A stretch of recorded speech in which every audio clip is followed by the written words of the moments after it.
Welcome back, Ice and Fire fans, to the House of Vine podcast. In this video, we will continue learning all there is to know about Lord Brynden Rivers. We start part 2 with the reign of King Aerys I. Assuming the throne in 209 AC, Aerys, second son of Dagon II, never imagined he would ever be king. Many thought he was extremely ill-suited for the job, which is most likely the reason why Aerys appointed his uncle Brynden as Hand of the King. Bloodraven faced many obstacles while serving his nephew. The Hand and the rest of the small council knew that Bittersteel had made it across the narrow sea, and was sure to be plotting with the sons of Dagon Blackfyre. But other problems closer to home would soon pop up all over the realm. One example would be that of Dagon Greyjoy. Lord of the Iron Islands, Dagon had sent his ironborn to raid along the shores of the Sunset Sea, reaching as far south as the Arbor. We also hear from Sir Duncan that Dagon had sent men into the north, forcing Lord Baron Stark to gather men to fight them back. Let's head over to the Mystery Knight to listen to the conversation between Sir Duncan and two hedge knights by the names of Sir Kyle the Cat and Sir Maynard Plum. Egg and I have a long journey before us. We are headed north to Winterfell. Lord Baron Stark is gathering swords to drive the Krakens from his shores for good. "Too cold up there for me," said Sir Maynard. "If you want to kill Krakens, go west. The Lannisters are building ships to strike back at the Iron Men on their home islands. That's how you put an end to Dagon Greyjoy. Fighting him on land is fruitless. He just slips back to sea. You have to beat him on the water. The throne should take a lesson from Stark and Lannister," declared Sir Kyle the Cat. "At least they fight. What do the Targaryens do? King Aerys hides among his books. Prince Rhaegal prances naked through the Red Keep's halls, and Prince Maekar broods at Summerhall."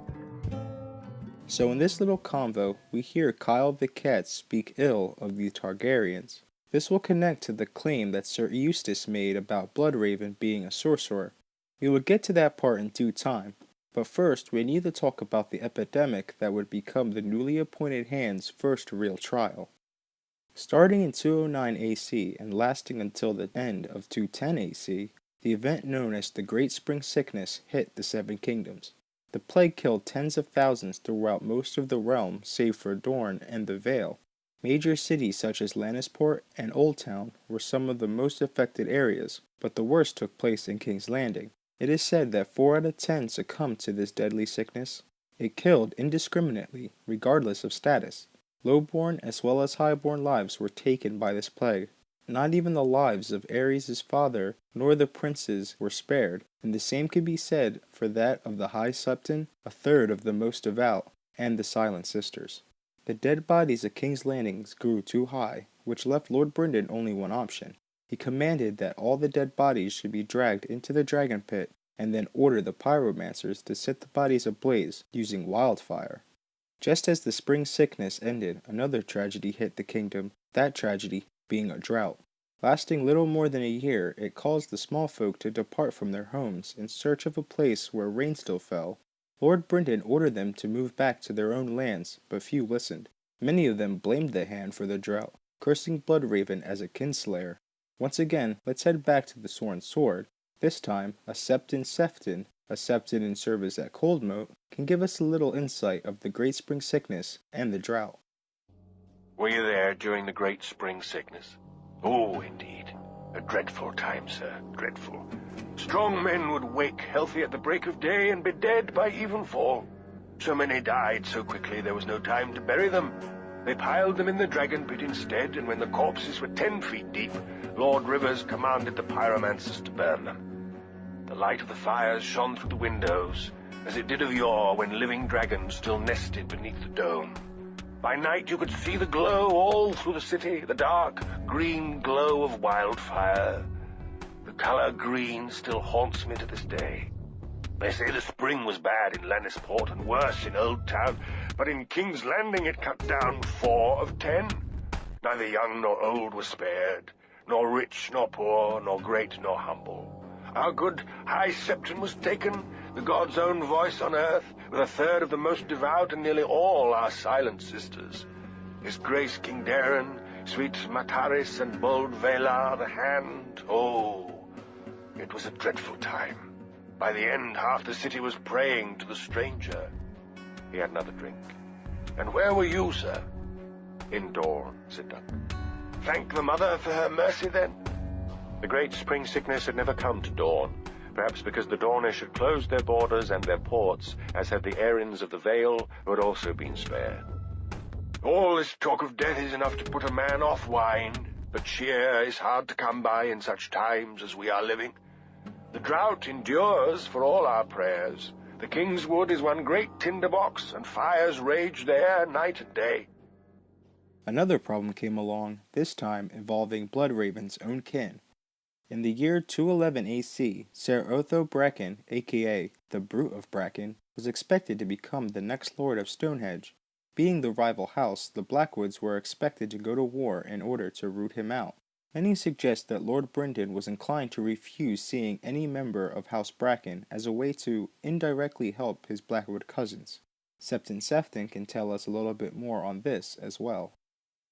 Lord Bracken is dying slowly on the Trident, and his eldest son perished in the spring. That means Sir Otho must succeed. The Blackwoods will never stomach the Brute of Bracken as a neighbor. It will mean war. Dunk knew about the ancient enmity between the Blackwoods and the Brackens. Won't their liege lord force a peace? Alas, said Septon Sefton. Lord Tully is a boy of 8, surrounded by women. River Run will do little, and King Aerys will do less. Unless some maester writes a book about it, the whole matter may escape his royal notice. Lord Rivers is not like to let any Brackens in to see him. Pray recall, our hand was born half Blackwood. If he acts at all, it will be only to help his cousins bring the Brute to bay. The mother marked Lord Rivers on the day that he was born, and Bittersteel marked him once again upon the red grass field. Septon Sefton goes on to talk about the royal family, in particular, Aerys and Bloodraven. This is where Sir Duncan gets another one-on-one conversation in which someone claims that Lord Brynden uses sorcery. As for Aerys, his grace cares more for old scrolls and dusty prophecies than for lords and laws. He will not even bestir himself to sire an heir. Queen Aelinor prays daily at the great sept, beseeching the mother above to bless her with a child, yet she remains a maid. Aerys keeps his own apartments, and it is said that he would sooner take a book to bed than any woman. He filled his cup again. Make no mistake, 'tis Lord Rivers who rules us with his spells and spies. There is no one to oppose him. Prince Maekar sulks at Summerhall, nursing his grievances against his royal brother. Prince Rhaegal is as meek as he is mad, and his children are, well, children. Friends and favourites of Lord Rivers fill every office. The lords of the small council lick his hand, and this new Grand Maester is as steeped in sorcery as he is. The Red Keep is garrisoned by ravens' teeth, and no man sees the king without his leave. Dunk shifted uncomfortably in his seat. How many eyes does Lord Bloodraven have? 1,000 eyes and one. Okay, now we have two people claiming that Bloodraven uses spells and sorcery. One comes from a bitter old knight, Sir Eustace, but the other, Septon Sefton, was a former citizen of King's Landing, and not only that, he served the old High Septon before his death, meaning his accusations might have some truth to it. To get to the bottom of this, we need to know a little more about one of the other great bastards, that being Shiera Seastar. In her time, Shiera was one of the most beautiful women in all of the Seven Kingdoms. She had a heart-shaped face and the famous long silver blonde hair of the Targaryens. Her eyes were mismatched, one blue, one green, but this only enhanced her beauty. Shiera was also known to have kept a massive library, just as her nephew, King Aerys, did, and she could speak several languages. She also was reputed to share her mother's skill in the dark arts. So why do I bring up Lady Shiera? Well, during her life, she had many paramours, but her most ardent was her half-brother, Brynden Rivers. Bloodraven loved her and proposed marriage 100 times, and although Shiera never gave him her hand, they did, however, share a bed.